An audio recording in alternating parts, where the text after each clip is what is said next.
Thing, done.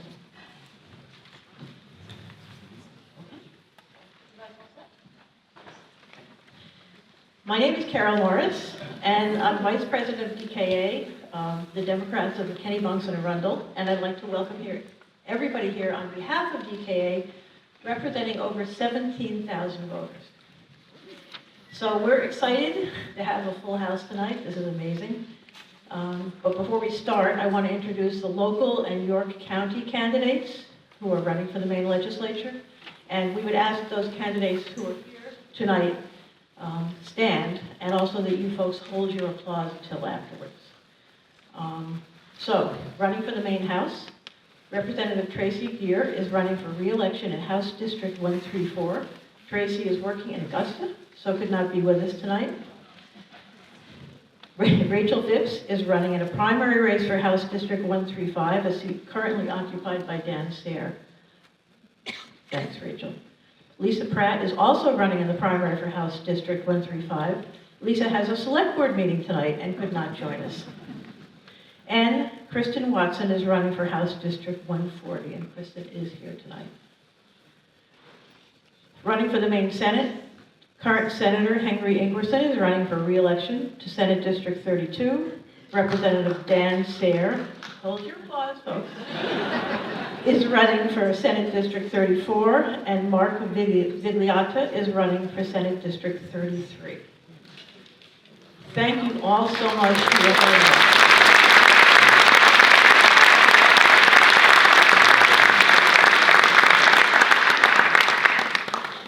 So we're very happy tonight to present these 5 very, very talented individuals who are going to make sure that we keep Maine blue in 2027.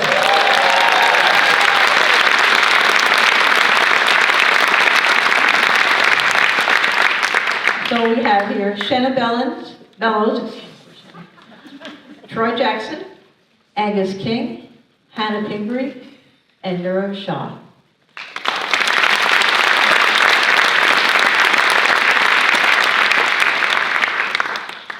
So we're going to start with sort of an easy warm-up question. You folks will have 2 minutes for each question, and you'll know that your time is up when Steve Harris, who's sitting in the front row, raises a no king sign. Steve, you want to do a demonstration? He will raise it at 1 minute and 45 seconds. So we're going to start with Shenna. What do you see as your biggest strength, and how will that serve Maine over the next 4 years? Good evening. It's really wonderful to be here with all of you tonight. I am Shenna Bellows, Maine's Secretary of State, former Peace Corps, AmeriCorps, volunteer, state senator, and Secretary of State. And my greatest strength is the courage to do the right thing even when it's hard. And I've been doing hard things my whole life. I grew up in Down East Maine, the daughter of a carpenter and a greenhouse worker, without electricity or running water until I was in the 5th grade. So I worked my way through high school and college. In addition to being a research assistant at the Mount Desert Island Biological Laboratory, I was a kitchen aide and a lobster pound and a Subway sandwich artist. I worked my way through high school and college to be where I am today. But not only am I bold and brave, I've been doxxed, I've been swatted, I've been threatened, I've had to go live in a safe house because my work as Secretary of State defending democracy. But I am great at building bipartisan coalitions to get things done. I represented a Trump district in the state Senate. When LePage was governor and I was in the minority, I got bills passed. And as secretary, even as I've been standing up to Trump and to ICE, I've been able to forge unanimous support for my work in modernizing the Bureau of Motor Vehicles and elections. In elections, we implemented, under my administration, automatic voter registration, so you can register to vote when you go to the BMV, and online voter registration. At the BMV, I brought appointments to the BMV. And we've modernized services, increasing online services. And I've done all that, not just with Democratic support, but with Republican support as well. And that's what I will bring to the state as your next governor, courage, and the ability to work with others to get things done.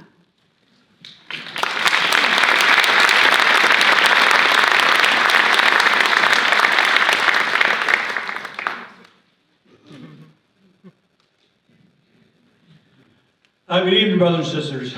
My name is Troy Jackson, and I am a logger. My dad was a logger, my grandfather was a logger, and my son is a logger. I'm from Allagash, Maine, and I've been getting elected in that second CD for a long time, an area that Trump's been winning for the last 3 elections. My, I guess, greatest strength is I'm relentless. Some people would probably call me stubborn. And in the legislature, I was the Senate President for the last 6 years. I've passed hundreds of bills. I've also had about 100 bills vetoed by the last 2 governors. I think the thing about it is whenever, as a logger, whenever we wanted to get our government to protect us, I found out that politicians didn't want to help us. Bureaucrats didn't want to help us, and that's why we blocked the Canadian border. I went up against Jim Irvin when I was a 29-year-old logger. And it was really hard because we had everything on the line. And when they came and arrested us, I found out that that really upset me because the government wasn't standing up for me, my family, my community, and all the other loggers in my area. And they thought they beat us. But I ran for the legislature, and ever since then I've been fighting for everyday working class people, fighting for things like universal school meals, child care, things that people don't often fight for in the legislature. I fought for pharmaceutical benefits, things that I think are really important right now. Things that Paul LePage, went up against me, told me that I had a black heart and I should go back in the woods and let somebody with a brain come down to Augusta. But that's always been the way it's been with me, is I've had big, strong, powerful people, powerful interests pushing back. And so when Donald Trump comes up against me here in this election, it won't matter because I've always had people like that, and I'm always fighting for everyday working class people to have a voice in government because that's who I care about.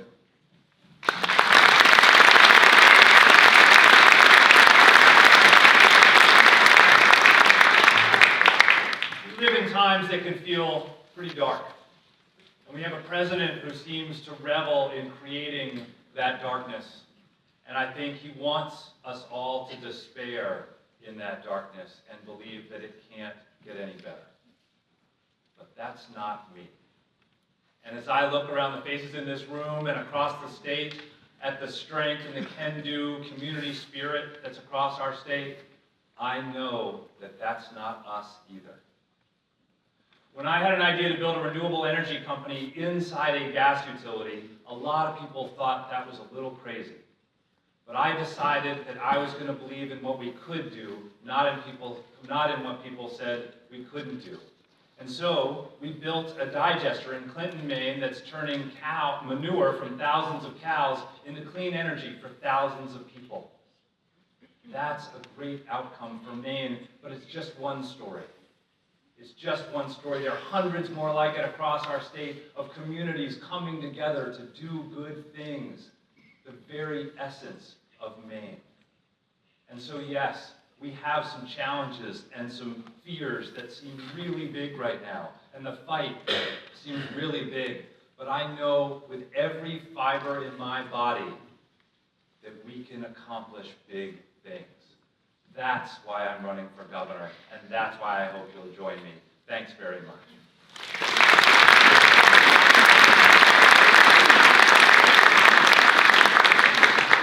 Sorry, Shenna, we're standing up. This is always a debate in the forums. Are we sitting down? Are we standing up? How are we going to do this? My name is Pingree. I'm a mom of 2 teenage kids. I am the youngest woman in the country to ever serve as a Speaker of the House, and I'm one of the 5 great Democrats running for governor. This question was sort of, what is your greatest strength? So I live still today, and I grew up in a very small town, an island off the coast of Maine. It's an island of 400 people. And when I was growing up, both of my parents had to be very engaged in our town for it to work. They both volunteered as EMTs. They both served on the school board. They both ran small businesses. And that's still how my community operates today. My husband's a volunteer firefighter. He chairs the planning board. He runs a housing organization.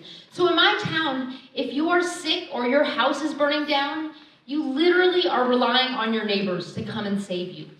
And that's how I think about politics. That's how I think about where we are today. Nobody else is going to come and save us. And so my greatest strength is to actually understand that government and politics and leading is not about any one person. It is about how do we actually motivate our neighbors to stand up for one another? How do we work together to get things done? And I've had the opportunity over nearly 25 years in public service to work with my neighbors to get things done. As Speaker of the House, I fought the big chemical companies, but I worked with firefighters, and I worked with moms, and I worked with environmentalists to do it. I worked with lots of people across the state, including Shenna, to pass marriage equality in 2009, when a lot of people thought that was too politically risky. I've worked with Republicans on climate and housing, issues where often Republicans don't want to say the word climate, but they want to get things done. So my greatest strength is working together with people, and that is what we need to do to stand up against this president. Nobody else is going to come and save us. It's up to all of us to do it together. Thank you.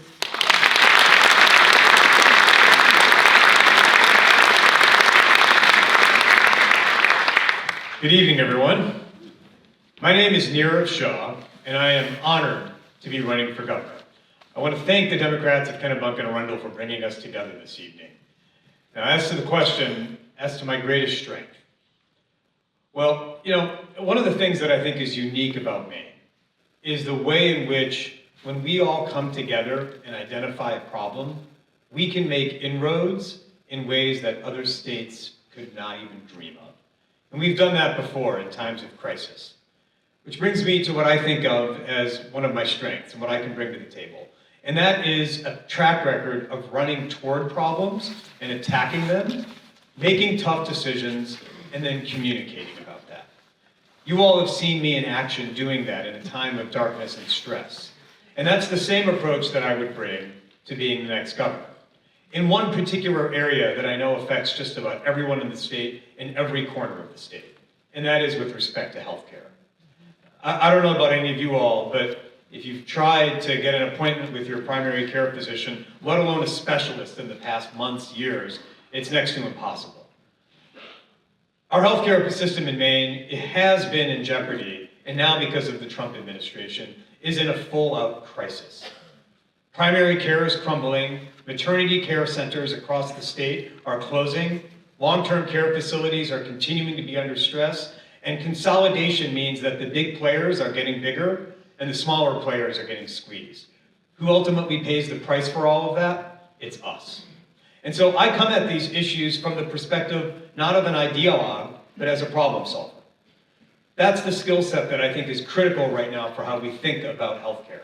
I think about it and approach it not just as a public health person, but also as an attorney.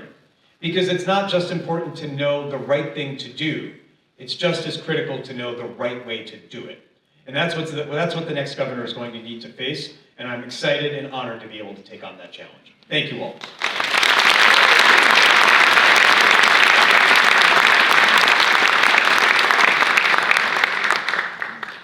Thank you, everybody. So tonight, we sit in this auditorium facing an uncertain future.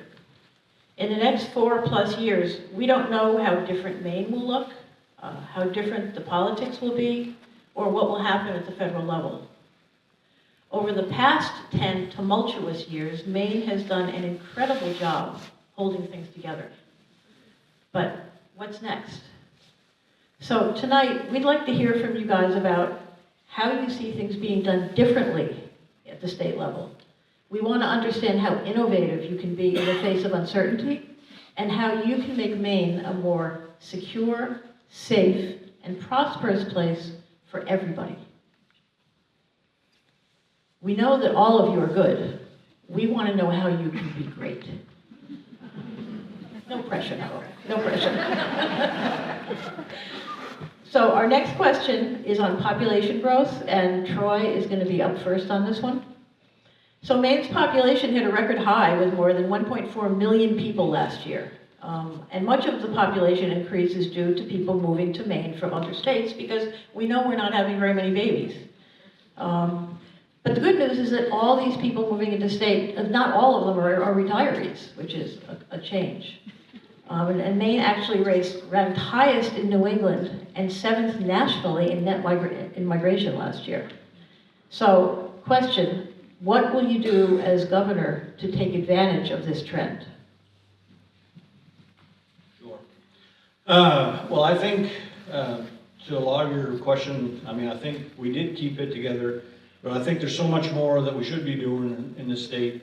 One of the things that I just announced, one of the programs that we did do before I turned out was to create a child care program. I know Senator Ingerson just followed up with another big piece of that this week, so thank you very much, Henry. Thank you for holding the line and doing more.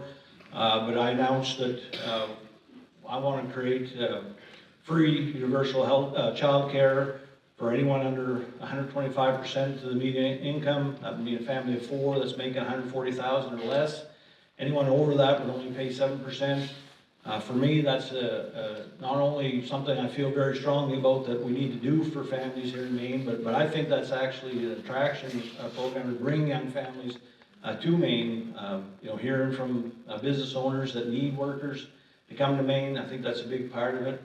I want to go after big pharma. That's something that I've done while I was in the legislature. I passed 5 bills that unfortunately, well, I didn't just do that. The legislature did that bipartisanly, and unfortunately they were vetoed by Governor Mills. This is another way that I believe we put money back in people's pockets, and you know, it's health care that we can actually go after as a state. I think that housing is another huge thing that we have to do. You know, we can do that with 3D houses, we can do that with manufactured homes, we can do that with stick build. I've talked about doing a Department of Housing, a cabinet level position. Right now we only have the Maine State Housing Authority, which is a great program, but I think we need a cabinet level position where people that come in as renters, people that come in as developers, have a one-stop place. When LePage got rid of the state planning office, they scattered all those programs all over state government, and even I don't know where to find them all. You know, we need to have a department that is, we need to find, we have to have a department that has everything in one spot and give it the importance it deserves.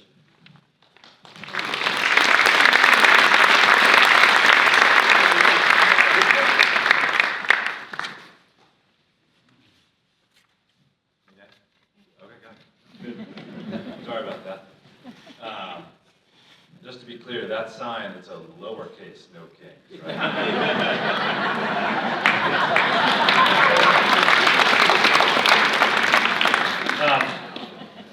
Look, how do we keep it going? We got to welcome everybody. We got to make sure that people feel like they've got a home here. And that's something that we've all done actually a really great job of in the last couple of months as the president has tried to tear us apart, a paper tiger ruining our state as ice crashed upon our shore. So that's number one. We've got to make sure that people feel welcome. Number two, we've got to make sure they can afford a place to live. Right now, life is just too expensive for people here in Maine, and too many people who want to come here. Too many businesses cannot bring people here because they can't afford a house. We've got to reform permitting, we've got to reform zoning, we've got to reform some of our building codes. We've got to make it easier to build housing here in Maine. Next, we've got to make sure that we bring the cost of healthcare down. As Troy was saying, our cost of pharmaceuticals are through the roof. My son's asthma medicine is 4 times as expensive here as it is a couple hundred miles north in Canada. We can do better than that. We also have to do better on outcomes for healthcare, but that's a whole separate topic, which I'm sure we'll cover. The next is we've got to focus on how do we bring other costs down, on energy and other pieces of our economy. And right now, I've spent a lot of time on an energy bill of rights for people so that we can bring costs down, so that again, people can afford to live here in Maine and thrive. Finally, we've got to work on education. Right now, our schools have gone from 30 years ago among the best in the country to being among the worst. And we've got to do a better job. We owe our kids, we owe our teachers the resources, and we owe our families the transparency and the accountability to make sure that we're delivering a workforce that's the best educated, best trained, best prepared for the jobs of today and tomorrow. That's how we can help grow our state and welcome new people home.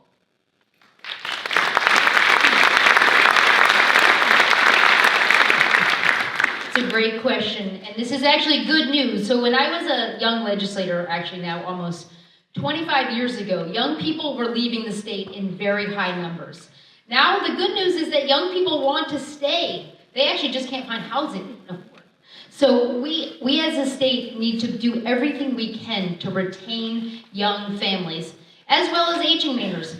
All of the folks who've already spoken, it has been about affordability. That is the critical issue that is facing families.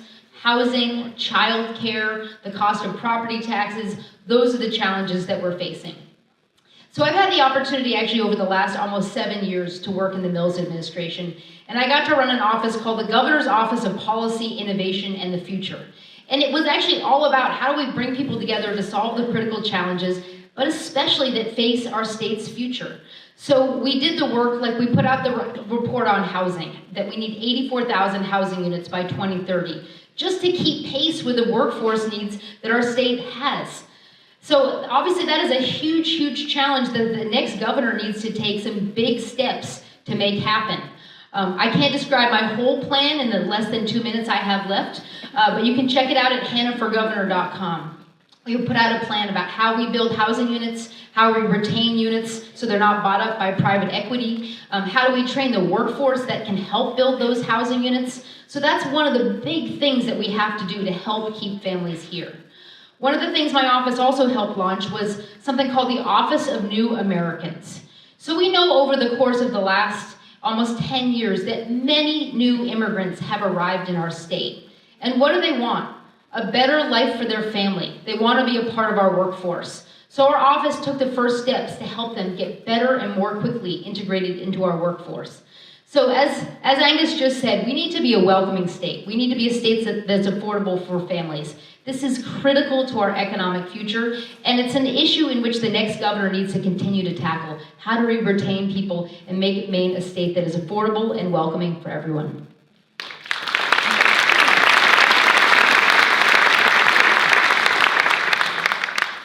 I absolutely agree with my colleagues on the need for Maine to continue being a welcoming state. And I want to share, just on a personal note, how welcoming the state of Maine has been to my family and me over the past several years we've lived here. The reason why I have a love for Maine that only a convert could have is because of the warm welcome we've received here. The mere fact that I could be on stage this evening, coming to you as a gubernatorial candidate, as a brown guy with a funny name from another state, well, it tells you a lot more about Mainers than it does about me. And that is why I love this state so much. That said, we've got more work to do. Maine is hot, and folks want to move here, and that's a great thing. But not everyone is moving here, and a lot of folks are not moving back here. And when I've talked to students of mine at Colby and asked them whether they were going to stay in Maine, I hear the same four things that come up over and over and over again as impediments to staying in the state: housing, childcare, healthcare, and education. And if we can make inroads on any, if not all of those, then we will make it easier and more affordable for young folks to stay in the state. And I suspect we will dive more into all of those over the course of this discussion. But it's not simply enough to make it easier for folks to come here. We also have to make sure there are employment opportunities that make that so. And so Maine's economy is full of promise. And what I think the next governor really needs to do is have a comprehensive plan that stitches together all of the assets of Maine's economy. Whether it's our natural resources, whether it's the blue economy, whether it's fostering a life sciences economy, or continuing the amazing work that's already being done with advanced materials, manufacturing, and shipbuilding. There's a lot of promise there. We just need a governor that will put all the pieces on the chessboard and make sure they're all working in concert. And then finally, we already have a group of Mainers who are here and young and wish to stay. Hannah mentioned that. And those are the immigrants and refugees who have recently arrived here to Maine. The next governor needs to make sure that they are protected as well as have an opportunity to be working.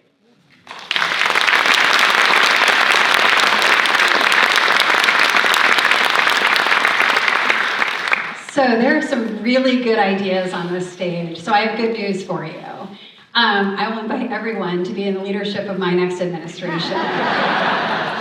So, in my first term as secretary, we did a lot to modernize elections and increase voter participation. And under my leadership, we made Maine #1 in the nation in voter participation in 2022. And my goal to leverage this trend is to make Maine #1 in affordability and quality of life.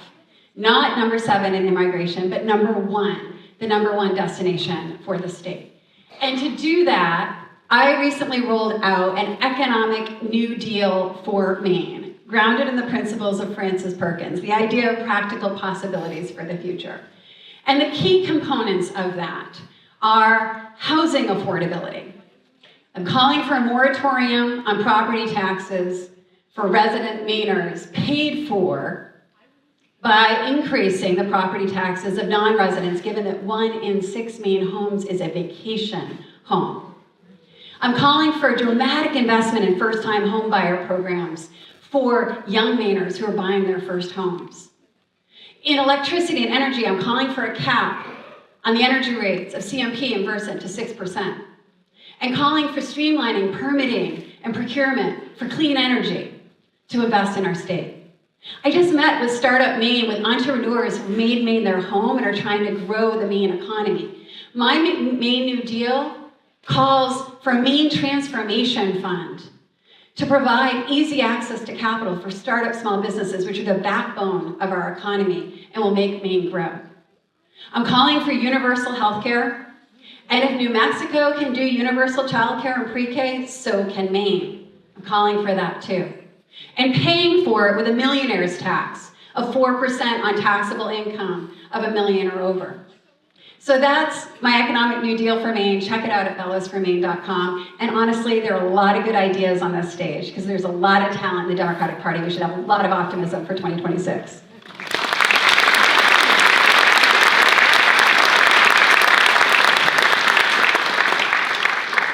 Thank you, everybody. So, Angus, you're up for this one, and you get your wish because it's about healthcare. So what will you do in Maine to prepare for the kind of structural change that we need to fix our healthcare system so that it can cover more people, including vulnerable populations, with better outcomes for less money? That's right. The Holy Grail. Look, everyone in Maine should have access to quality, affordable health care. And the first thing we should talk about is we shouldn't be giving tax cuts to billionaires in order to take and pay for it by taking health care away from people, right? That's a huge step in the wrong direction, and we've got to continue to fight that battle. In Maine, though, here's what I think the governor can do. I think you can focus on a few things. First is on costs, on outcomes, and on our workforce. The first on costs. We spend an inordinate amount of money on healthcare, a lot of it just fundamentally on administrative costs and pharmaceutical benefits, as we've talked about. And we've got to do work. We have a pharmacy price control board that has no real teeth in our state right now. It doesn't actually control any pharmacy prices. And our PBMs, someone told me the other day, their profit margins across the country are about $61 billion. There's room in there. There's room in there, and we can make a difference on cost. The second thing is on outcomes. Right now, we have a healthcare system that is really good at fixing problems like when you fall in your tub and you break your hip. We can fix that. It's going to cost a huge amount of money, but we can fix it. What the healthcare system won't pay for is the $4 bath mat that'll keep you from slipping. We can do a lot more preventative care. We can do a lot more early screening. We can do a lot more community health work and work in the schools so that people stay out of the hospital, stay out of the ER. Our ER visits are twice the rate in some other states. We've got to keep people out of those situations that are fundamentally incredibly expensive and holding us back. And then lastly, I want to really focus on our workforce. Our healthcare workforce was decimated during COVID. The burnout started then, and it's only continued as people have left the field, leaving more work for their colleagues, and it gets harder and harder every single day. We have a medical school down at UNE. They're turning out new graduates every day. I saw that about 130 graduated, but only 16 were going to stay in Maine. We've got to figure out how to get more workforce here, how to improve the training, how to support the people who are caring for us, because without them, the whole system starts to crumble. Thanks very much.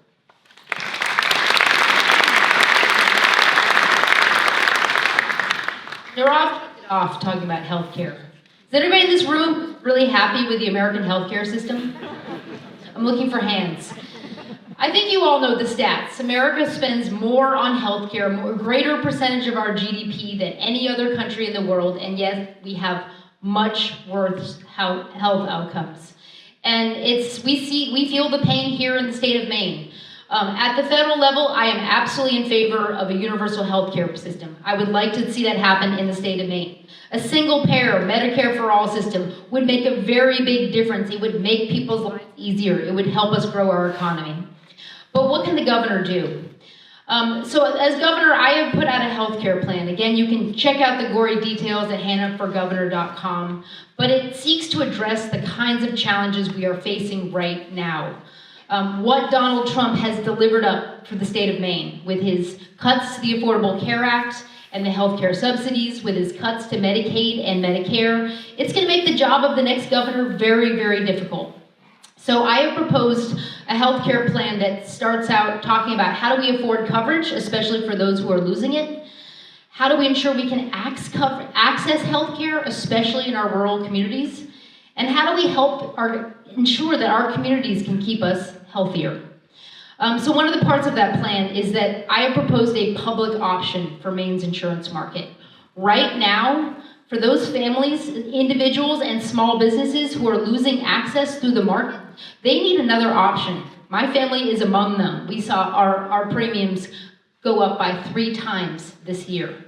So a public option would allow the state to start to negotiate for more affordable options.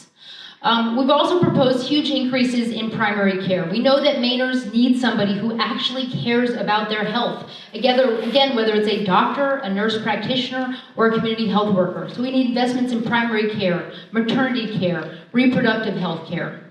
And I have a whole bunch more options, but I'm now out of time. So thank you, sir. But check it out at Hannah for Governor. And I would just say, the next governor has to be ready. I have chaired the Health and Human Services Committee. I'm very proud to actually have the support of Senator Henry Ingerson and Michelle Myers, who know that I am the person who has delivered on health care, and I can get the job done.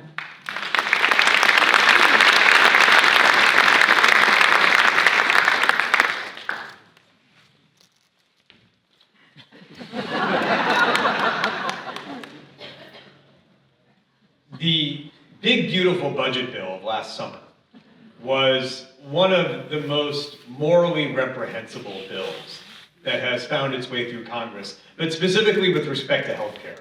I have never seen in my years in public service such a naked transfer of wealth from the poor to the rich.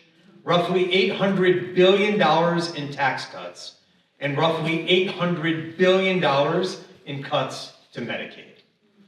We will feel the impact of those cuts here in Maine to the tune of $4 to $5 billion over the next 10 years, just here in Maine. What can and should the next governor do? Well, let's first start with core principles. My value is that healthcare is a human right for all, not a privilege for the few. And thus, one of the tasks of the next governor will be to sort out how we can move Maine as quickly and as far down along the pathway toward universal health care as possible. It will not be easy, I want to be clear, but we have to start, because even though it will be difficult, if we don't start, we will never get there. Perhaps we start with universal primary care. Perhaps we start with universal pediatric care. Perhaps the next governor should organize a consortium of New England states that could come together and collectively move toward universal care because the federal government has abdicated its role. That's the direction I'd like to take us as a state. But we also need immediate relief now. So let's start with one of the most painful parts of the healthcare system, copays and deductibles. That's what kills my family every time we go to the hospital.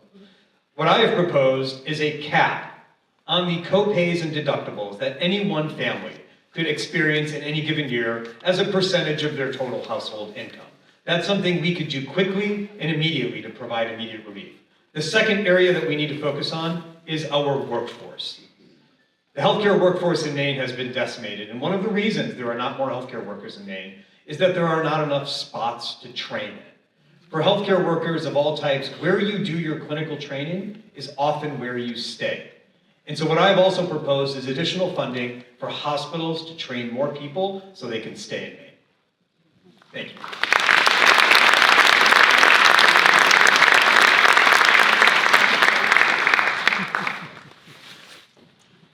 So one of the things that I bring to the issue of healthcare is lived experience. So when my family, we were really poor, and whether it was the basement that we lived in, or the kerosene lamps, or genetic luck of the draw, I have really bad asthma, and the emergency rooms in Ellsworth and Blue Hill have saved my life more than once. And my parents went most of their working life without any healthcare coverage. My dad got it with the Affordable Care Act. My mom, at age 49, went back to school, first through adult ed, then through the University of Maine system, became an RN, and ironically, it was when she was at the university that she first had reliable health care. And she served patients in the home health during the pandemic. So I believe that no one should be sick because they are poor, or poor because they are sick. I believe we need universal single-payer healthcare for all. Full stop. And that will be a top priority in my 8 years as governor, is working to make that happen with a broad coalition of people and states and partners on that goal. But in the short term, our healthcare, I've been touring around the state, our birthing centers are closing, our hospitals are closing, primary care practices are closing. And we just had a debate at the Maine Primary Care Association, and they told me something shocking. Only about 5% of their funds come from the federal government, and during the pandemic, they didn't get any additional state support for their work. So in my first year, my budget will provide direct operating support to our community health centers, our hospitals, and our birthing centers to keep our healthcare infrastructure open. And you can check out more of my healthcare plan in the coming days, but we're going to invest in school-based health centers, mental health, reproductive freedom, and primary care so that every Mainer, no matter their coverage status, has access to a primary care visit every single year. And that's just the beginning.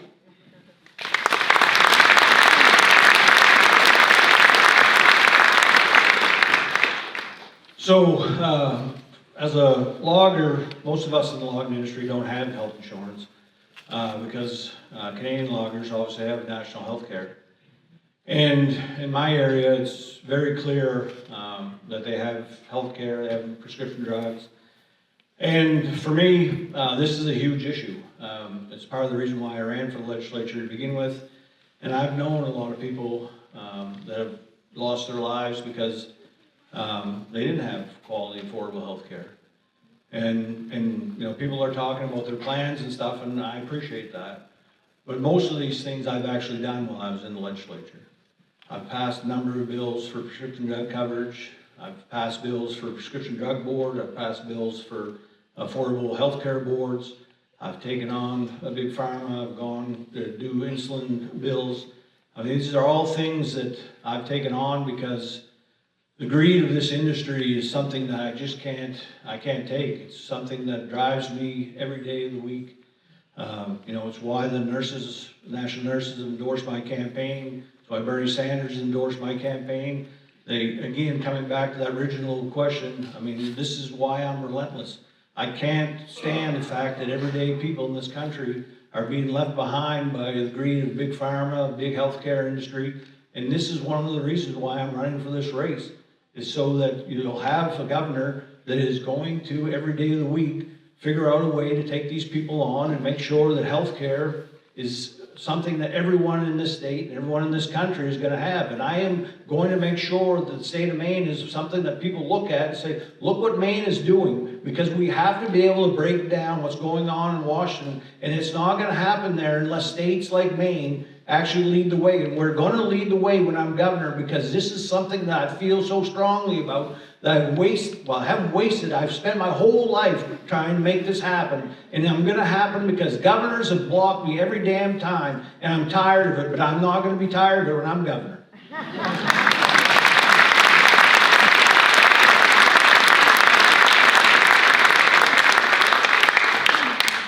Thanks, everybody. So the next question is on education. Hannah, yep, you're going to be up. So Maine students are scoring below the national average in reading and math. What approach can be taken to address this that will be a change from the status quo? Great question. So I told you I'm the mom of 2 kids. My kids are 13 and 15. And so luckily they're both good at reading, and my daughter loves to read. But my son had more trouble learning to read and had an IEP for a while. And I will just say the work that educators do to teach our kids during very difficult times is incredibly important. During my time when I was a young mom, I spent 9 years on a school board, and I spent a couple years chairing my local school board. And even though I've been Speaker of the House, serving on a school board was the most difficult job I ever had in politics.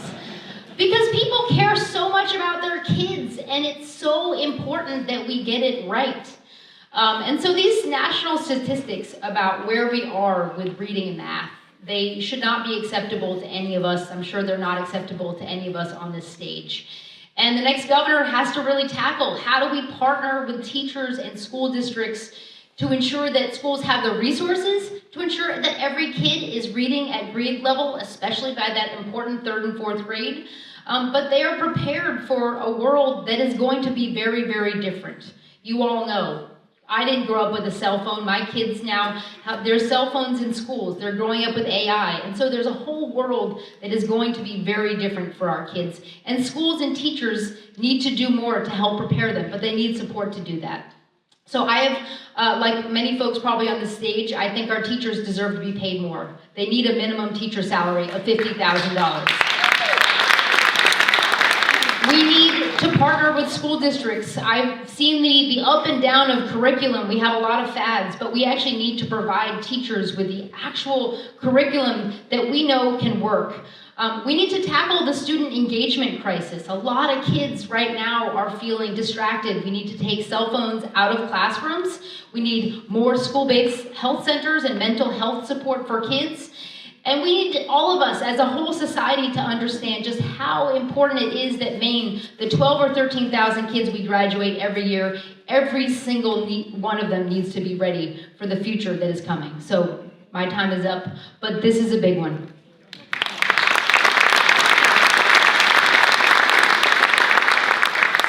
One of the privileges of being able to run for governor is to get to peek into rooms that you might not have otherwise been able to. And thanks to our friends at the Maine Education Association, I and others had the chance recently, in my case, to spend a day at a school. In my case, I went up to Dover Foxcroft, to Settamocha, to the combined elementary and middle school there, and got to see the amazing work that teachers were doing with limited resources.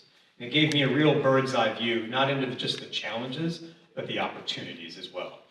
The first thing that I will do as governor is to protect Maine's public schools from attacks by the Trump administration. It's very clear that the Trump administration is looking to undermine public education as an enterprise. And the first thing the next governor needs to do is shore up the support for our public schools. I myself am a product of public schools up until the time I went to graduate school. And so that is my value, and that's the direction I would take us. But there's a lot more than that. I too am in support of an increased minimum salaries for teachers. The data are very clear. Maine is losing teachers to other states, and current teachers are leaving the profession. Who suffers from that? Not just kids, but all of us when our education system crumbles.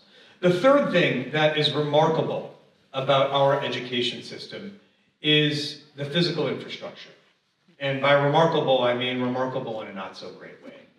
Many of Maine's school buildings are ancient. And it's no surprise that children find it difficult to learn in a building where there is poor heating, poor ventilation, to say nothing of the walls that are in some cases literally crumbling. In the last round of infrastructure funding for schools in Maine, there were 2 schools that were approved for big infrastructure projects. And those were both schools that had burned to the ground. So the threshold right now in Maine, if you get more funding, is did your school burn? If no, then perhaps the next round. We need to pursue initiatives that are on the table to issue bonds so we can actually modernize our schools so children actually have a shot at learning in a conducive environment. My time is up. Thank you.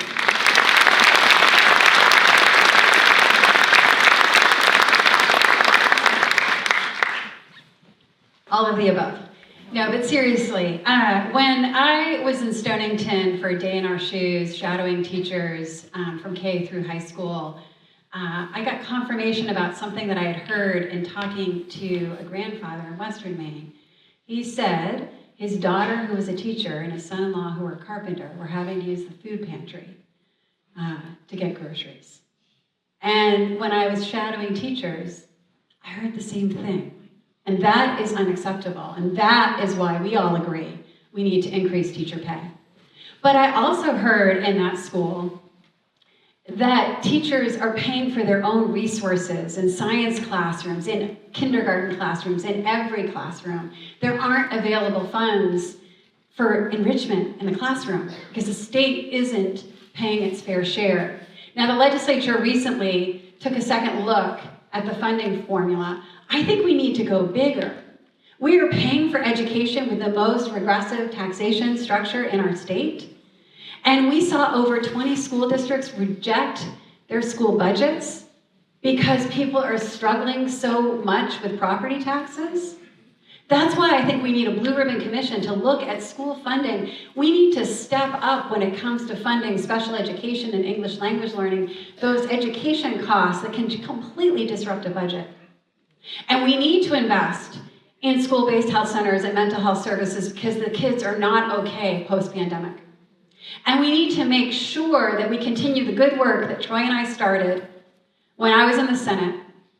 I brought in my very first term a bill seeking to modernize the school lunch program to eliminate the stigma because I knew what it was like. And LePage didn't pass it. So in our second year, we came back with full plates, full potential. And we got past my bill. We passed breakfast after the bell for kids to eat when they get to school. And we modernized the school lunch program. And then Troy brought it and got it done after the pandemic. We got universal school meals.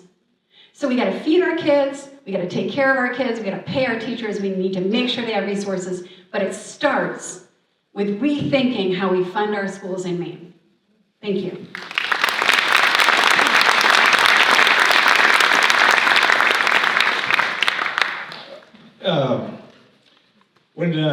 When I was growing up, my parents divorced. My mother went back to school and got her degree to become a teacher. And leading up to that, it was tough. I mean, she did everything she could to keep us going and things like that. And when she got her first contract, I thought, we're going to be okay. It's going to be better. And her first contract was for $14,600, and we weren't. We were no better off at all. We were as poor as we were before, and she was a professional. She'd gone to school, she'd gotten her degree. I believe I was a freshman at the time, and just like 3 years later, I graduated and I went to work in the woods, and I made more money than her, which is a joke. And really, it's no different now. Minimum teacher salary is $40,000, 40 years later. We were promised a couple of years ago that it would raise the $50,000 in the supplemental budget. When the supplemental came out, it wasn't there. A group of us, argued about it, pushed for it and stuff like that, and we were basically looked at as malcontents. I mean, it's about priorities, and it has not been a priority, at least in my lifetime. We've given income tax cuts to the wealthiest people in the last 12 years, not once but twice. They haven't been repealed. I mean, it's just come down to, who do you stand for? And for me, I've always watched how teachers have benefited me growing up. I've watched how they've struggled, and I've watched, like Shenna talked about, how we've put money into the classroom, how we've put money into universal school meals. I mean, how kids need more, and certainly how teachers need more to make this system work better. And that's what we're going to do. We're going to put more money into education because they deserve it, both teachers and students. We're running a program that does not work right now, and it seems like it has not been a priority. It is a priority for me.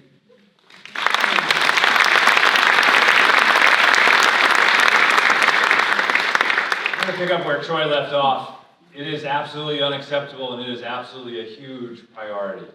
We are selling our own future short by what we've done, letting our education system sort of proceed over the last 20 or 30 years. And it's absolutely critical that we really lean in right now because, again, we owe it to our kids, but also to our economic future. It's what's going to draw people here. It's what's going to keep people here.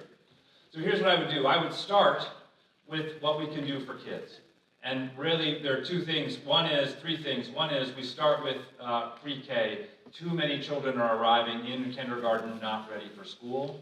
We're starting down that path. We've made great progress, but there's more to do, and so I think we've got to finish the job. Second, we've got to make sure that every child is able to read by the time they finish 3rd grade. There are a lot of other states that have figured it out. Maine continues to use an old curriculum, and I think there are a lot of work that we can do. How do we involve the communities? How do we involve parents? How do we involve businesses so that we're doing more to make sure that children are reading by the time they get into 4th grade? Next, for every child, we've got to make sure that they have a view to training, to what they're going to do with the rest of their life, career-oriented training. So when they graduate, they should either have a job or a training program or an apprenticeship or a pathway to college. If we don't have that in place, if we haven't spent the time, we're going to end up not only with kids not being ready for the jobs of today and tomorrow, but with a lot of companies unable to fill the positions that they already have. For teachers, we've got to support a lot more how our teachers are successful in our schools. People have already talked about making sure they get paid. I also think that we should make sure we're paying the best teachers more. It makes sense that if you're great at something, you get paid more for it. And we don't allow that right now in our state. It's also important that we have pathways for their careers so that they can not just earn more work, but they can earn more pay, and then we can reduce the certification brain damage that's keeping some people out of the business right now. And then lastly, sorry, mom's calling. And lastly, we've got to work on how we can provide more accountability and transparency so that communities understand how their schools are doing and can make sure that we provide the resources and the time and the attention to turn schools around when they most need it. Thanks.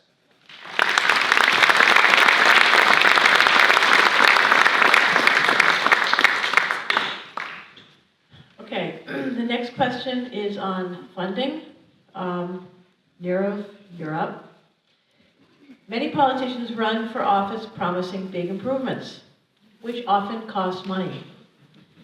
How will you adapt state government if we get significantly less funding from the feds moving forward? Great. Just 2 minutes. Okay. Solve all the world's problems in 2 minutes. Can do. Yes, ma'am. Let's first start by acknowledging that the state of Maine is going to be, as you noted, in a difficult and challenging budgetary situation for the next 4+ years. Some of that will be as a function of continued threats by the federal government to take away funding that is owed to the state. Some of it may come from the expiration of COVID dollars and other pre-planned expiration sources, but some of it may also just be the ups and downs of our budget cycle. The first thing, in my view, to ensure the long-term sustainability of Maine's budget is that we need to grow. We need more folks to move to Maine. We need more small businesses to move to Maine, all of which will generate more jobs, more good-paying jobs, more folks moving into houses, which improves our property tax situation. So it's not growth for the sake of growth, it's growth for the sake of jobs, and it's growth for the sake of our long-term fiscal health. So that needs to be a priority for the next governor. That said, that won't happen overnight. These things take a long time. So the next governor will also need to make sure that he or she is ready to go from a fiscal perspective on day one. Now, again, I want to acknowledge that in campaign season, it's easy to promise. And I want to make sure everyone recognizes that for the foreseeable future in Maine, we're not going to be able to eat cake and lose weight. There are going to have to be very difficult challenges and discussions that are going to need to be had. But there is additional opportunity for revenue. I have also endorsed a millionaire's tax here in Maine, and in my view, I support existing legislation that would take the roughly $70 or $80 million that's generated from that tax and direct it specifically for education funding in an effort not just to shore up our schools, but also to help relieve our property tax burdens. Finally, the last thing that we all need to be thinking about when it comes to revenue is how we attract more folks here. As I mentioned, that's going to be the long-term pathway, and that's where the next governor is really going to need to focus. Thank you.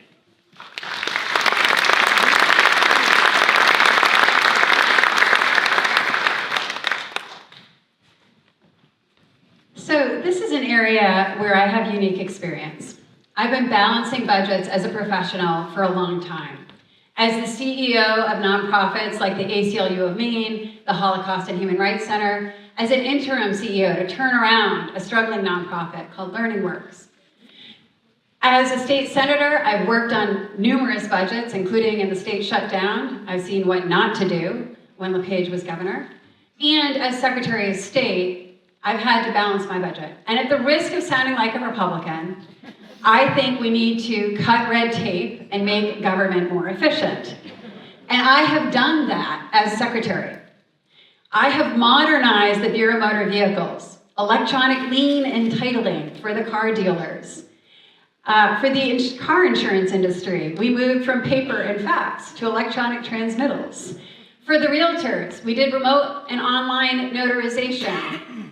I worked with commercial truckers on improving our system for CDL licensing. And so what I can tell you from my experience at the Bureau of Motor Vehicles is you can find savings in government.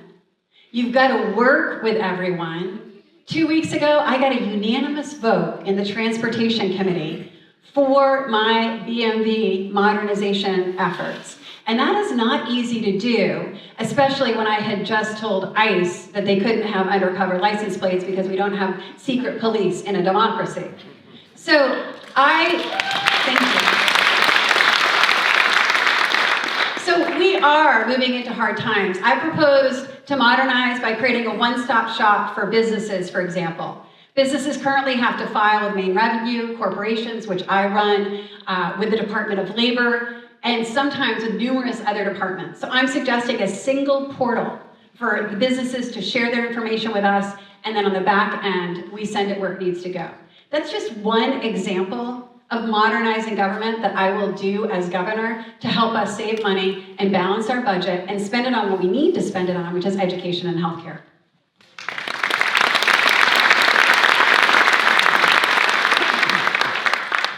So there's all kinds of things that I believe that we can do to help our economy here in Maine.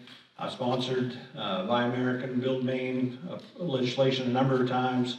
The 3D printed homes has another benefit that it's actually going to use Maine forest products, the excess waste at the mills to actually print the homes. I mean, that's, just a side benefit of that. But here in Maine, I mean, I've been in leadership for 12 years of my 20. I've done all these budgets. I know where the money is.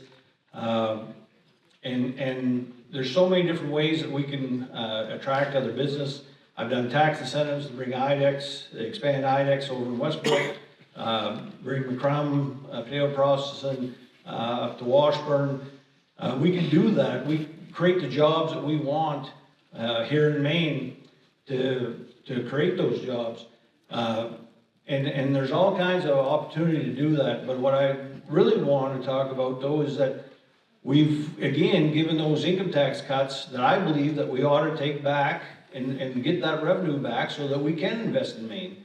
We have state workers that are, working for $17 an hour that are getting SNAP benefits, you know, that are really struggling. The state of Maine is already, forget about what Trump is already doing to us, they're going to be doing to us. We're already in decline in so many different areas. We need revenue to help prop up a lot of people already.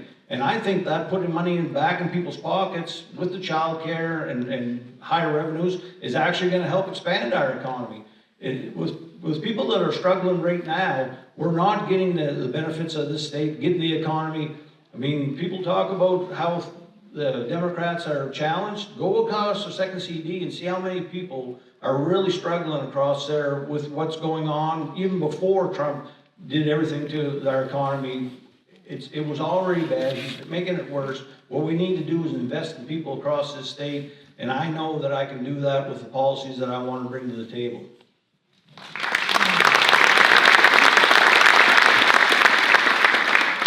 I love the premise of your question, if we get less from the federal government. I'm not sure it's going to be if. And so I think absolutely the next governor is going to have to be very nimble on their feet as we absorb the cuts that are almost certain to come. There are a lot of things that you can do. One of them, for example, is we've had a lot of programs over the last number of years that took one-time money and funded what was then an ongoing project. And that's a bad way to run a business.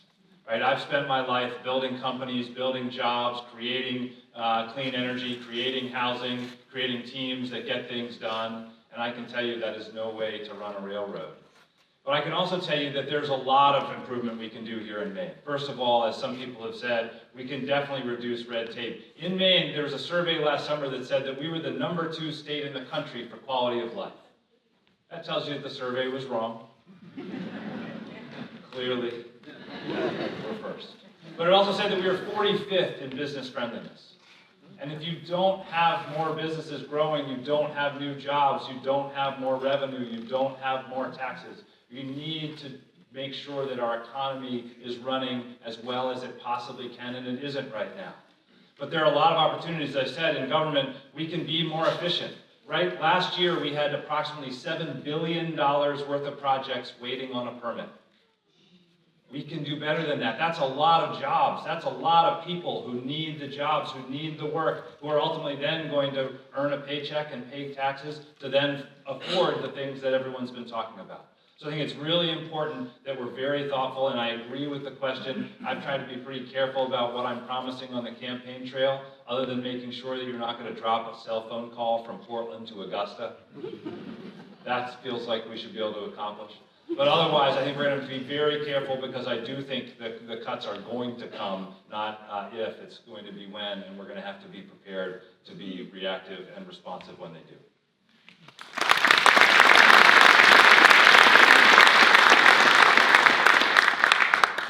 So I learned as a 26-year-old member of the Appropriations Committee in my very first term, this was during the Baldacci era, that budgets are about choices and choices are about values. And the next governor is going to be making some very difficult choices. I think every one of us up here, we have a lot of hopes and dreams. I want to build more housing. We all want to invest in healthcare and children and jobs. But you still have to balance the budget. And the very first thing the next governor does is you hire a cabinet, you get some smart people going, and then you have to present a budget to the Maine legislature. And in that first term, in 2003, we came in right after Governor King, who, it was right after the dot-com crash. The rainy day fund had been completely drained, and we had $1 billion shortfall. And I spent the first 2 years of my life trying to negotiate with Republicans and try to figure out how do we actually stem some very difficult pain and improve people's lives at a difficult time. And in the nearly 25 years since then in government, I've put together a lot of budgets. At the state level, I've negotiated with Republicans and Democrats and independents to pass bipartisan budgets that actually invested in Maine. I helped balance budgets as a school board member, and I got to spend almost the last 7 years thinking about the investments that would move our state forward. The next governor is going to have challenges. President Trump is going to be extracting money from our healthcare system, our food programs, the very necessities that Maine people rely on.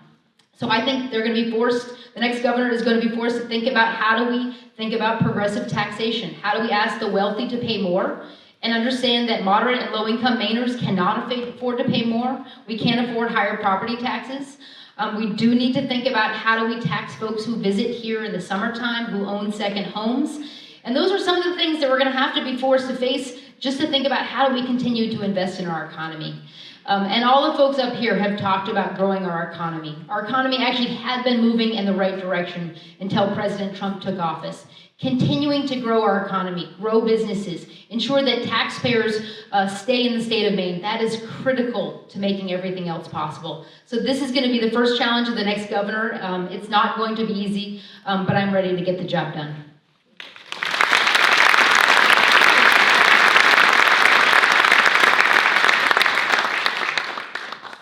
So we have one more question, and then I'm going to ask you guys to do a closing.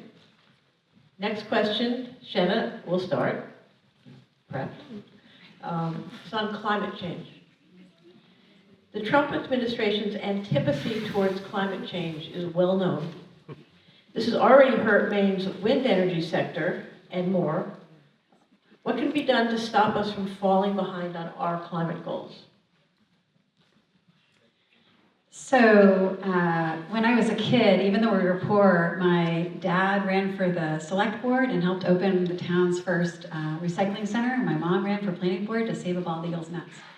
And I thought I was going to a career in environmentalism when I started as a research assistant at the Mount Desert Island Biological Laboratory, and wrote my thesis, actually, on sustainability back in 1997, talking about climate change. My path took me into defending democracy, and honestly, defending democracy is the first thing that we need to do to defend the climate. But I've stayed involved in climate, working professionally for Sierra Club for a time when I had my own business, and volunteering on my town's Manchester Conservation Commission for a number of years. So I think, as Maine's next governor, what I'm going to do is build on the good work that has been done, and credit to Governor Mills and to Hannah and the Climate Council. But I bring that lived experience perspective. So let's take solar panels, for example. I proposed in the Economic New Deal that we invest directly in installing solar panels on low-income homes, because tax credits, I know from my experience, work for middle-class and upper-middle-class folks. But if you don't have any savings, and a lot of working Mainers don't, you can't afford the solar panels to get the lower electricity bills over time. So I'm proposing we make those installations on LIHEAP eligible households. I've proposed a clean energy plan. We need to continue to invest in clean energy, and what I've heard from the Maine Renewable Energy Association is that this is where inefficiencies in state government, where permitting and procurement is holding us back. So I support wind, I support solar, and I think those are crucial, but I also think we need to tackle transportation. So a lot of us had an opportunity to look at what Greater Portland and the Greater Portland Council of Governments is doing with transit, and particularly with seniors and transit. And so I think we need to be thinking about how we have a transportation system that invests in public transit and in rail, and is thinking about our climate goals as well. And I see I am out. We could talk for a long time.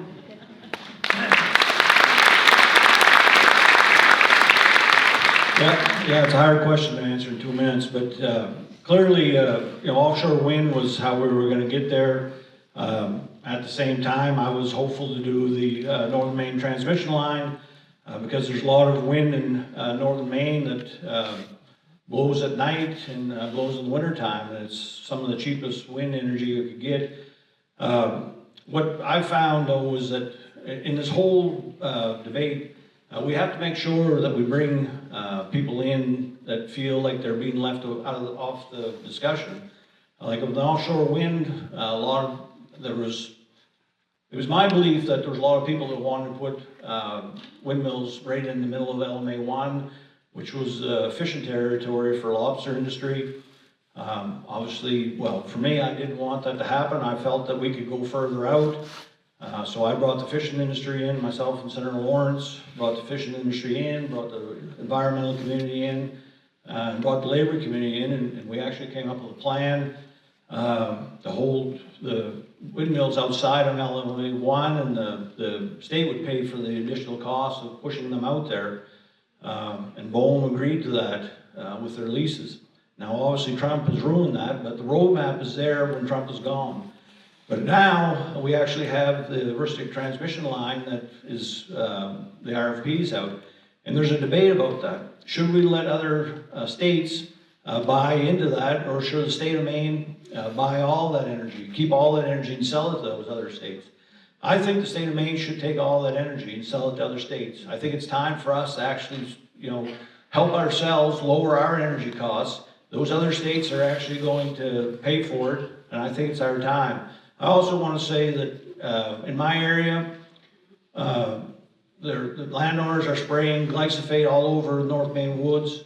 That is killing our environment. That's part of the problem with climate, and that is something that I tried to stop. We passed it, the governor vetoed it. If I'm governor, we're going to stop that. It's actually happening in Western Maine too. That's part of our climate goals too, because that is something that kills everything in its path.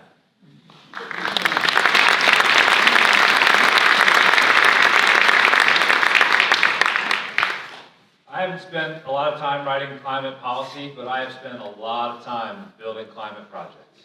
Most of my career, as a matter of fact. A few years ago, I saw that we needed more clean air, clean water, and clean energy here in Maine. So I got utility folks and dairy farmers and clean energy and community leaders and thousands of cows. And I turned something that they had a lot of, manure, and turned it into something that we all need, clean energy. And today that project is heating thousands of homes, it's lowering emissions for all of us, it created some good jobs, and it did it without adding costs to Maine families. There are two takeaways from that story. Number one, there's not a single poop joke I have not heard. The second, though, is I know something about energy and about turning things around and about having a positive impact on our climate. I also spent a lot of my career building solar and wind projects. And right now, we need more energy, we need it to be lower carbon, we need it to be affordable, and we need it right now. And everything the Trump administration is doing is sending us in the wrong direction. However, Maine has also not always been terrific on this. As I mentioned, we've had permitting delays that have added hundreds of millions of dollars to projects that ultimately mean more cost for ratepayers. We have got to do a better job making it so that we can build renewable energy projects in our state. There's also, I think it's really important that the next governor is able not only to speak energy and to understand how these projects get done and how hard it is, but also can work with other governors and teach them how to do it so that we can start to build regional solutions, because the antidote to a federal government that is failing us on every front is having governors work together to get the job done. It's how I've spent my career. It's a critical piece of who I am and how I think we can move Maine forward, and I'm excited about what we can do if we do it the right way. Thanks.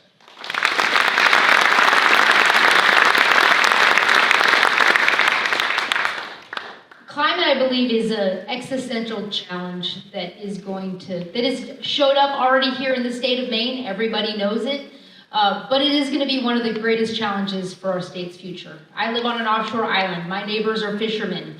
Where I take a ferry to, the downtown, it will be flooded. It will be underwater in 20 to 30 years. So to me, what happens with our climate, how we prepare for it, is really about the future of our entire economy, our communities, and what life is going to be like for my kids in 20 or 30 years. So I've spent my entire career trying to take action on climate. As a young legislator, I helped negotiate Maine's entrance into the Regional Greenhouse Gas Initiative, one of the greatest things to help bring down emissions. I also helped to start the Efficiency Maine Trust, which has provided thousands of Maine people rebates. Working for Governor Mills, I've had the opportunity to lead Maine's climate work. We passed a nation-leading climate law. We actually joined with 25 other states and governors around the country, joined the U.S. Climate Alliance to actually take action on climate, especially with President Trump in office. And we did put out some big plans, but then we actually got things done. We have led the nation on heat pump deployment. We have weatherized thousands of homes. We have over 260 Maine communities, including, I think, every community you all live in, participating in a program called the Community Resilience Partnership that is helping community leaders actually take action on climate. Do what they think is locally important, whether it's making your firehouse more energy efficient or preparing for sea level rise. I also helped the state recover after the 23 and 24 storms. That is when we first saw climate really show up on our doorstep. I walked down the street with the Old Orchard Beach fire chief, and he showed me, there was water up to his knees. He was helping communities recover. We know climate is here. I'm going to want to be one of the best climate governors in the country. We need to continue to take very bold action. That's why the Maine League of Conservation Voters endorsed my campaign. They've never endorsed in a gubernatorial primary before, because I think that we cannot wait to act on climate, and as governor, I will not.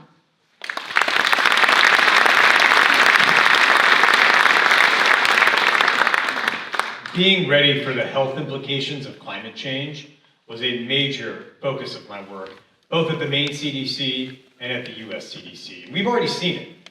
Who's had to worry about ticks when you go out hiking lately, or be terrified of getting Lyme disease or something worse? These problems are already here and getting worse because of climate change. And societies and states will be judged in the future by how well they took action on climate change today. I think about this issue from two perspectives.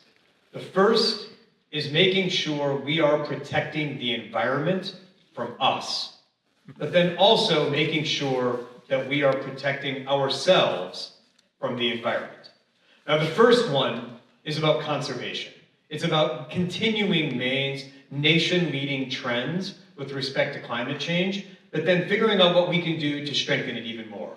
Because there are new and different climate threats coming our way, whether it's increasing numbers of PFAS chemicals or the imperative to keep our streams, air quality, and waterways clean.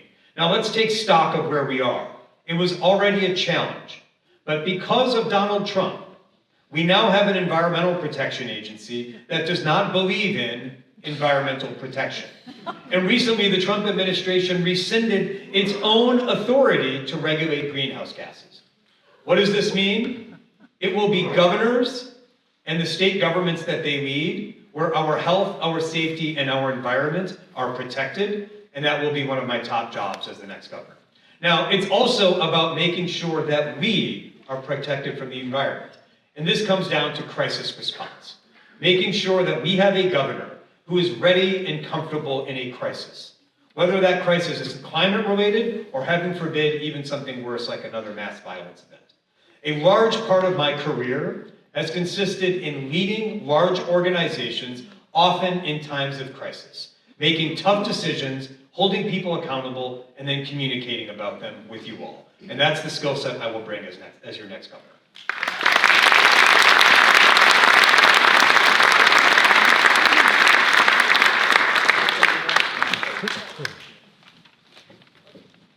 Thank you. Thank you for all those answers. Those were amazing, and they are amazing. And now we're going to give them a chance to do a closing argument or question or something. Sorry. Troy, you're up. There's 2 minutes, yes. Well, thank you, ladies and gentlemen. Thank you for the opportunity to get to know you a little bit and for you to know me.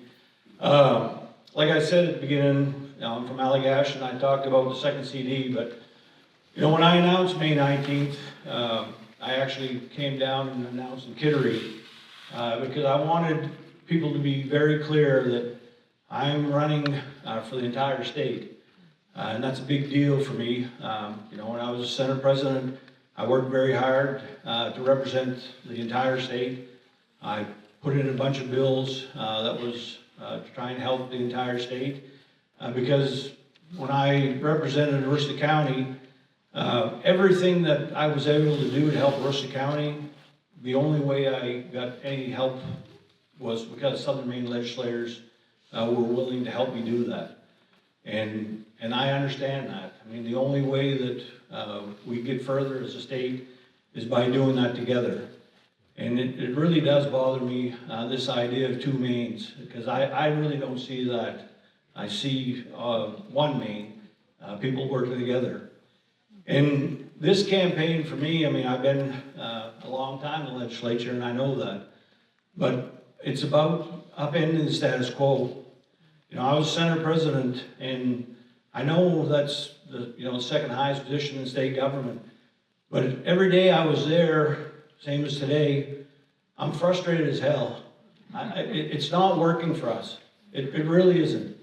Healthcare, prescription drugs, childcare, nursing homes. I mean, we've lost 40% of our nursing homes in this state.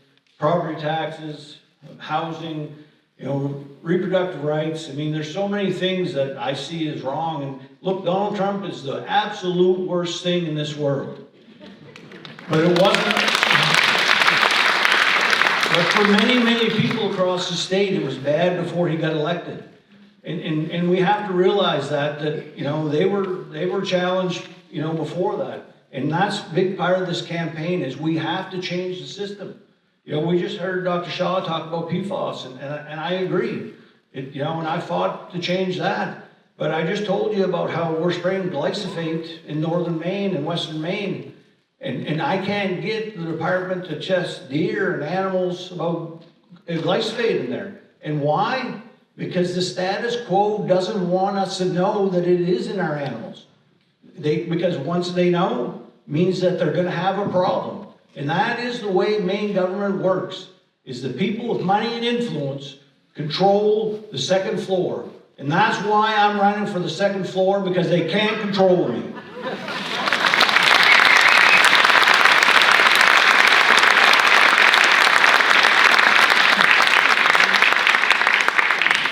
We've got two dangerous fires burning in our country right now. The first is being set by that corrupt arsonist, spending billions on masked men and wars of choice, a paper tiger trying to tear us apart. But the second fire is set by the fear and anxiety that people here feel when they cannot afford a house, when they cannot find a doctor, when they've lost their belief in the fundamental promise of the American dream. And unfortunately, the sound and fury of our politics only fans those flames instead of putting them out, and life gets harder here in Maine. Housing costs doubled, energy costs through the roof, schools going from best to bottom. We need a different, a new, and better way. When I had a vision to build more affordable housing and renewable energy, I didn't spend time on policy, but I got people together, I went out into the world, and I got it built. But just as importantly, I did not spend time trying to demonize the people who disagreed. Instead, I did something harder. I talked with them. I listened. I didn't get in a lot of zingers, but instead thousands of people have a new roof over their heads and clean energy in their homes. I would take that trade every day. So would the cows. And this campaign is about that new and better way, a way that's focused not on division, but on bringing people together, on the common hopes and challenges that all Mainers face just trying to get through their day, because that better way gets things done. It builds better schools, it drives down energy prices, it stands up more housing, it makes Maine a place where you can afford to live again, where your kids can stay and thrive and even do better than you did. And so that's what I'm going to focus on every single day. That's what's going to restore belief and hope in our great state. And that's what I hope you'll join me in doing. And I ask for your vote, your support, and your engagement in this great democratic process. Thanks very much.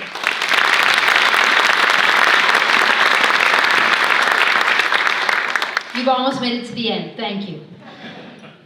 I think you're all in this room because you know how important this election is. And you also understand just how important the job of governor is.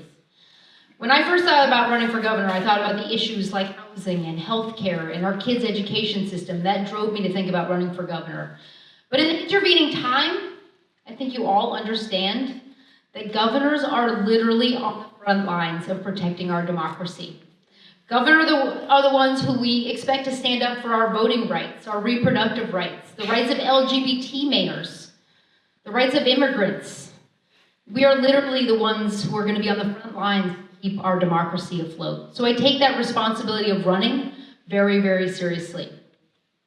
In almost a year that I've been running for office, I think voters have basically two things that they want. They want a governor who will stand up to this president, who has the backbone, the experience, and the guts to protect Maine people and to keep our democracy afloat. And second, they want a governor who can get things done, who will give them optimism that we can solve the challenges that we face, that young people will be able to afford housing, that people will be able to afford their property taxes so they can stay in their home, that we can improve our schools, we can stand up for our climate and protect our environment, we can create good paying jobs, especially in the rural communities where people are feeling left behind. People want optimism that we can solve problems. I've spent nearly 25 years in public service trying to solve problems with my neighbors. As Speaker of the House, at the local level, working in state government, I have seen wonderful examples again and again where we come together and we're able to solve challenges for Maine people. And that is why I'm running for governor. I think you all understand that this is a really important election. How many elections have we said, this is the most important election of our lifetime? We've said that a lot of times. This time it is true. It's always been true, but this time it is really true. So I thank you all for caring. I thank you for showing up to hear us tonight. I think you all know that it is a ranked choice election on June 9th. So I would love your vote. You vote for me, number 1. These guys, 2, 3, 4, and 5. Actually, we have a wonderful stage full of people. So thank you for showing up and caring. Please stay engaged through the primary. We really need you to help us win the November election. So thank you again for coming tonight.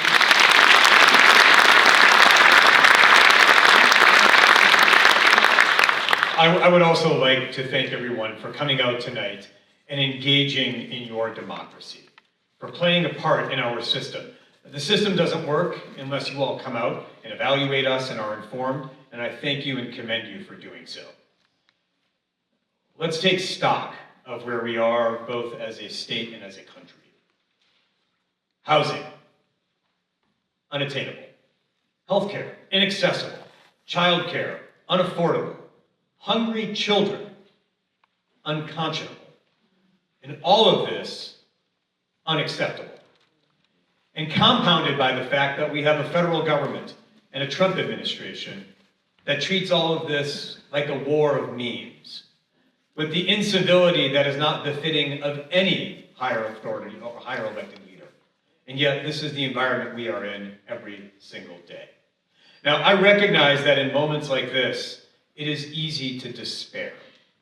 It is easy to just yell at your TV. And what I am asking you to do is not just to yell at your TV, because some degree of that is acceptable. What I'm asking you to do tonight is join me in the spirit of optimism. After you are done screaming at what's going on, don't despair. Join me. Join, frankly, any of our campaigns. But what animates my campaign is the idea that the only thing that has ever improved our society for the better are groups of people coming together with shared priorities and a shared vision and a shared desire to make improvements. That is, for me, what optimism is. What I'm asking you, by contrast, to avoid is, to me, what is the most pernicious force facing our country right now.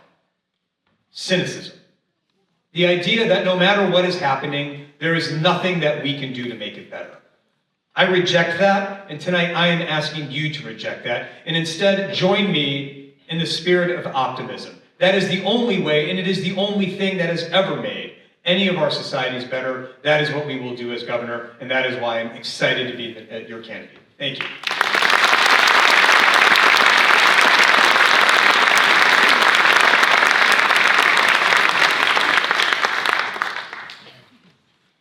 Thank you very much for staying so late and so long to hear all of us. When I ran for the state senate in a red district, folks said, how on earth can you win? You were head of the ACLU, a leader on marriage equality, a founder of the Maine Immigrants' Rights Coalition, and oh, by the way, you just lost your race to Susan Collins. I won a competitive primary and then a very competitive general against an independent who'd been a Democrat and a Republican and a retired Navy Rear Admiral. And then folks said, don't be too liberal in the state senate. But I co-sponsored the Green New Deal anyway, and I lived out my values on gun safety and reproductive freedom, and I got reelected in that state senate district, one of few Democrats that have, twice, even though the 11 towns that I represented voted for Donald Trump in 2024. So some folks said, you know, Maine has this quirky law, and as secretary, I had to make a decision about whether Trump was eligible for the ballot when citizens brought me a complaint. And I ruled him ineligible because January 6th was an insurrection. And I got doxxed, swatted. My husband and I had to go live in a safe house, but I got up from that safe house every day to drive to the office to do my job as Secretary of State, because I'll never back down from bullies. And some folks said, gosh, is your political career over?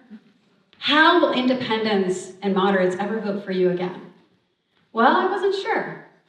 Then I was touring polling places in Bucksport, conservative town, and this guy comes barreling up to me. He said, are you Shenna Bellows?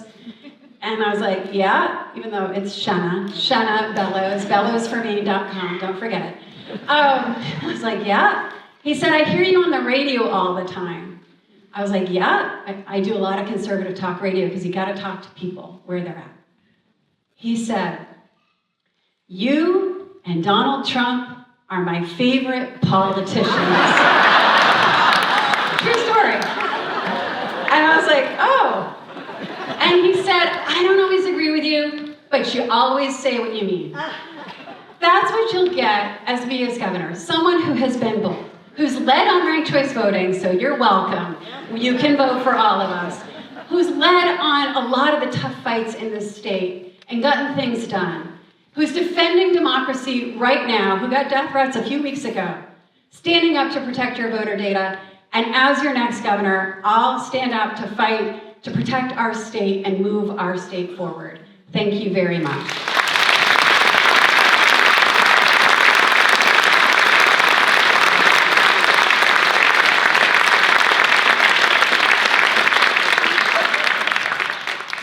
So folks, before we give our candidates one final hand, I'd like to ask for a favor, and that is please bring your programs home with you, because they have some great information on the clean elections information. They have information on all the candidates' websites where you will get to see all the things they didn't have time to tell us about tonight. And finally, it has information on our local elections here. And second, quickly, events like this do cost money, and we will have our little fundraising team, and I think they're carrying spring fundraising garden buckets.